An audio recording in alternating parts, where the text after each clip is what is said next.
नमस्कार दोस्तों, study classes में आपका स्वागत है। आइए एपिसोड 13 में पढ़ते हैं। निष्कर्ष परिमाणात्मक आधार सामग्री पर ही निर्धारित हो। यहाँ प्रश्न यह है कि जो वस्तु स्वभाव से ही अनिश्चित और अमापनीय है उसे किस प्रकार को ये गणितीय रूप में प्रस्तुत कर सकता है।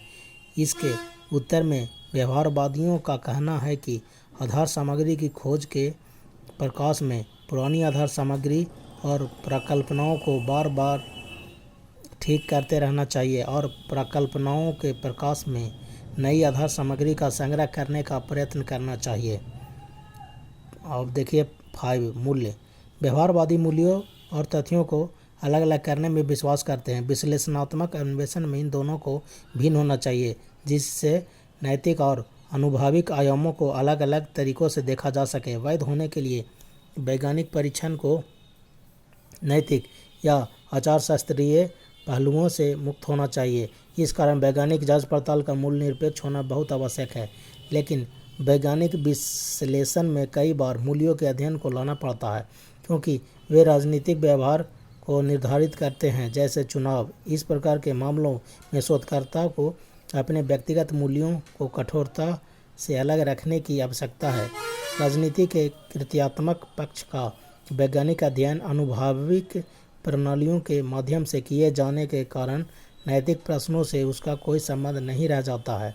भेद का मुख्य मुद्दा तथ्यों को मूल्यों से जोड़ने में निहित है, जबकि परंपरावादी अपने अध्ययन को नैतिक और आचार शास्त्रीय अभिविन्यास देने की चेष्टा में अग्रसर होते हैं।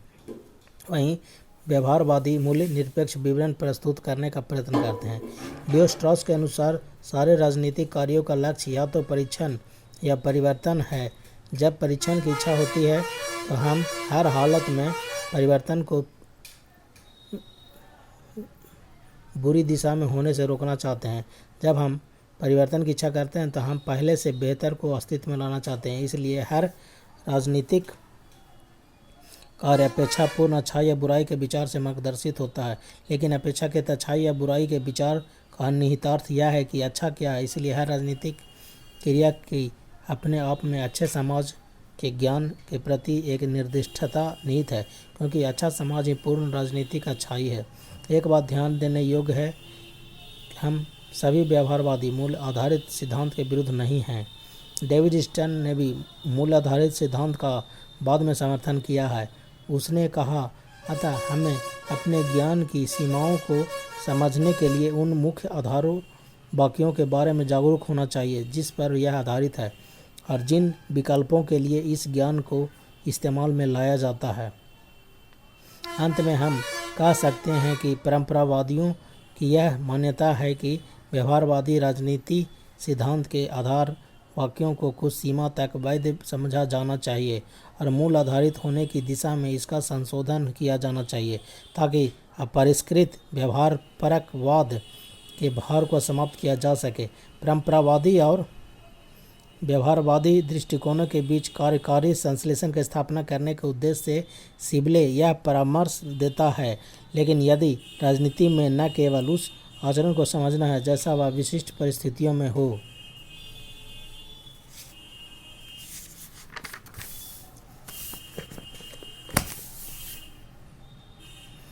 सकता है, बल्कि साथ ही वह क्या था और क्या होना चाहिए, तो हमें न केवल व्यवहारवादियों की ओर बल्कि राजनीतिक विचारों के इतिहासकार, नैतिक दार्शनिक, सांस्कृतिक इतिहासकार, क्लासिकी परंपरा के कल्पनाशील राजनीतिक दार्शनिक, विवरणात्मक राजनीतिवाद और प्रत्यक्ष राजनीति के अनुभूति के व्यक्ति के ओर भी उन्मुख होना चाहिए।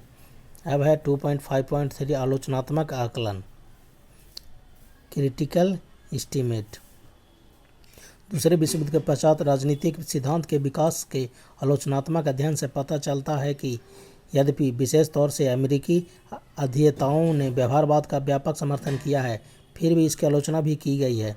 इसके सत्यापन की प्रक्रिया पर सिद्धांत निर्माण के मूल तत्वों की अपर्याप्तता पाई गई है तथा मूल्य के मामलों में भी व्यवहारवादी उत्तर को संतोषजनक नहीं पाया गया है।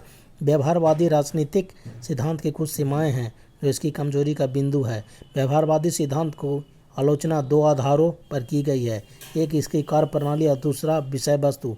आलोचकों का कहना है कि भौतिक शास्त्री की कार्य करने की पद्धति राजनीति शास्त्री से बिल्कुल अलग है, इसलिए इसकी शोध प्रणाली को राजनीति शास्त्र में नहीं अपनाया जा सकता है।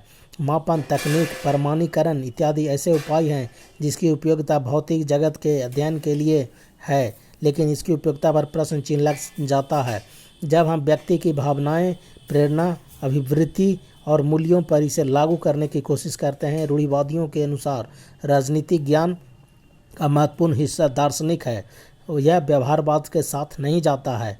लियो स्ट्रॉस का मानना है कि राजनीतिक शास्त्री को सिर्फ राजनीतिक व्यवस्था के स्वरूप की व्याख्या नहीं करनी है, बल्कि सारी इच्छा और न्यायिक राजनीतिक व्यवस्था की भी कल्पना करना है।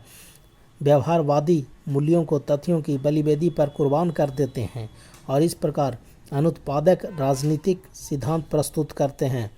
वे मानव प्रयोजनवाद के मानकों को छोड़ देते हैं। व्यवहारवादी राजनीतिक सिद्धांत की प्रक्रियावादी होने की या स्थिति को न्यायोचित ठहराने का और इसे बनाए रखने की दिशा में एक बौद्धिक अभ्यास कहकर इसकी आलोचना की गई है। सामाजिक परिवर्तन की शक्तियों का विश्लेषण करने की दिशा में कार्य करने या सामाजिक क्रांति के सिद्धांत को पेश करने के बजाय व्यवहारवादियों का उद्देश्य आंकड़े या सामग्री एकत्रित करना और उसका विश्लेषण करना है। इसलिए व्यवहारवादी के योगदान को रीति विधानों की तरह माना जाता है। अंत में जिस लक्ष्य को व्यवहारवादियों की सबसे बड़ी कमजोरी कहा जा सकता है वह विज्ञानवाद के प्रति उनका पागलपन पूर्ण आग्रह है, क्योंकि मात्र तथ्यों पर इनकी पूर्ण निर्भरता है।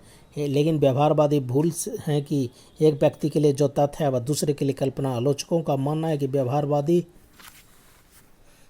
बुद्धिजीवियों का ऐसा हताश वर्ग है जो राजनीति में से विज्ञान का निर्माण करना जानते हैं लेकिन ऐसा नहीं कर पाते। दिखावटी सिद्धांत में वृद्धि उनके अथक प्रयासों के प्रतीक हैं।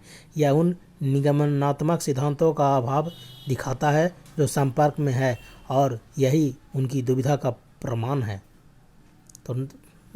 तो आज का एपिसोड यहीं तक दोस्तों। अब अगले एपिसोड में मिलते हैं। जय हिंद, जय भारत।